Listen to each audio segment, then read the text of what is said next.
What happens the exact moment after you're buried? Your family walks away. The soil covers you. Everyone thinks you're gone. But something completely different is actually happening down there. But here's what nobody tells you about death. You don't stop existing. You're not sleeping. You're not waiting in darkness until Judgment Day. You're fully conscious, experiencing a complete unseen life.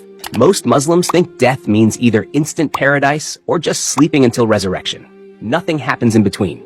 You die, then you wake up on Judgment Day. Wrong, absolutely wrong. But the Prophet Muhammad, peace be upon him, revealed something most people don't know. There's an entire unseen world between death and resurrection called Barzakh, the barrier.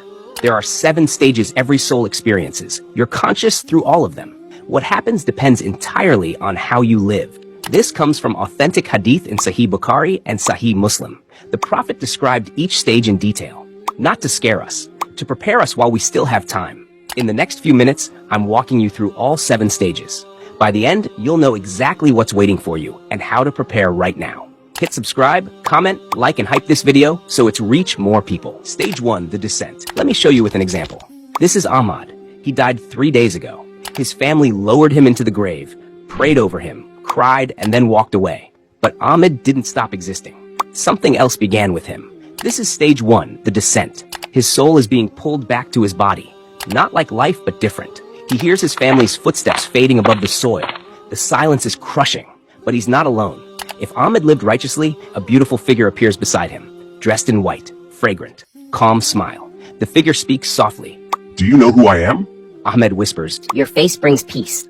The figure replies, I am your good deeds. I stayed with you in life, and I will stay with you forever. But if he wasted his life, a dark figure crawls toward him. Blackened face, rotting stench. The figure growls.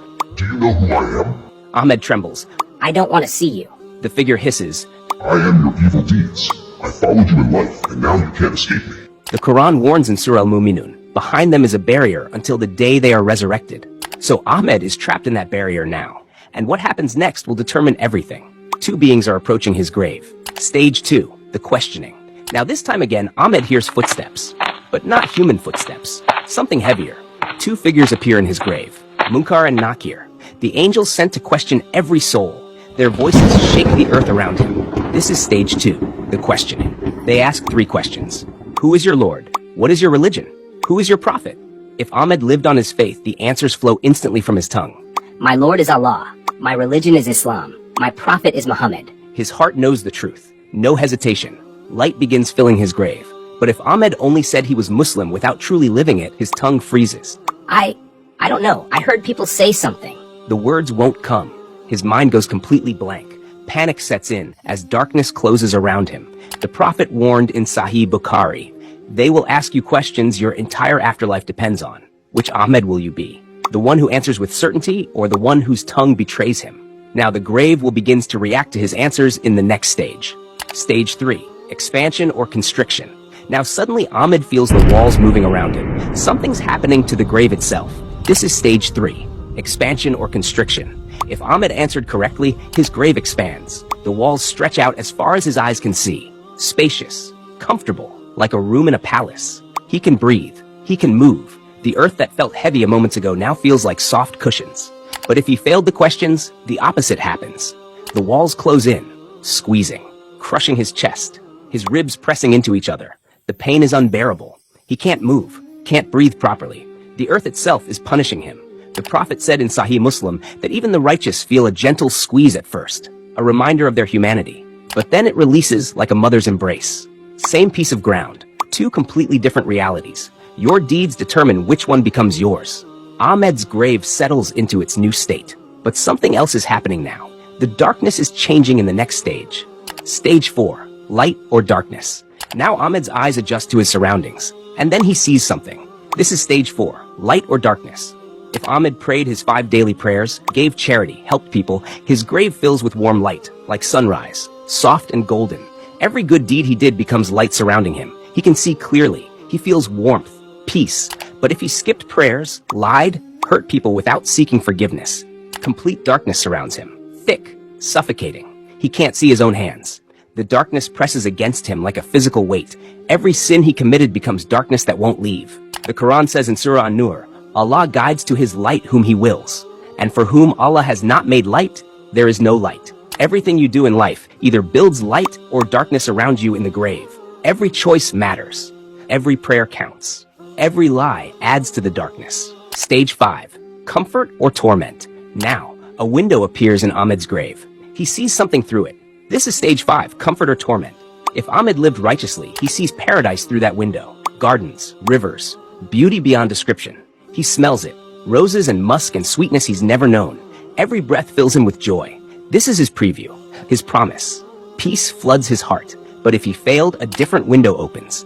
Hellfire. He sees the flames. He feels the heat on his face. He smells burning flesh and sulfur. Terror grips him. This is his preview, his warning. He tries to look away, but he can't. He can't. The window stays open. The Prophet said in Sahih Bukhari that the believer's grave becomes a garden from the gardens of paradise. The sinner's grave becomes a pit from the pits of hell. Right now, people in their graves are experiencing these realities. Their bodies decomposed, but their souls are fully conscious. Which window will open for you? Time doesn't work normally here anymore. Stage 6. Waiting in Barzakh. Now, Ahmed has been in his grave for 800 years now, but he doesn't know that. This is stage 6. Waiting in Barzakh. If Ahmed is at peace, those 800 years feel like an afternoon nap. Time passes like moments. He's comfortable, dreaming of paradise, smelling its fragrance, waiting patiently for resurrection day. No suffering, just peaceful rest. But if Ahmed is being punished, every single moment feels endless. A day stretches like a year of suffering. 800 years feels like eternity. He screams, but nobody hears. He's completely isolated. The pain doesn't stop. The heat doesn't cool. The darkness doesn't lift. The Prophet warned that the grave is either a garden from paradise or a pit from hell. Think about this. Some souls have been waiting for thousands of years, and they're still there, still experiencing whatever their deeds created. You can still prepare right now, but once you're there, it's too late to change anything. Suddenly, everything changes. A sound splits the sky. Stage 7, the resurrection. The moment begins when Angel Israfil blows the mighty trumpet. The sky trembles. Mountains crumble. Ahmed hears the sound even inside his grave. This is stage 7, the resurrection. If Ahmed was at peace, he rises calmly. He's been waiting for this day. The day he meets Allah. The day his patience is rewarded. Peace surrounds him as he stands. He's ready. But if Ahmed was being punished, he rises in complete terror. Barzakh was just the preview. Now comes the actual judgment.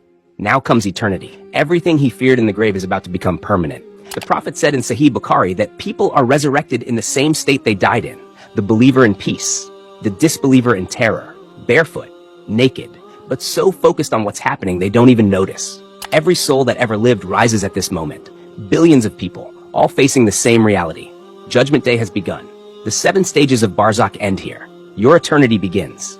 These 7 stages are waiting for every single person. No exceptions.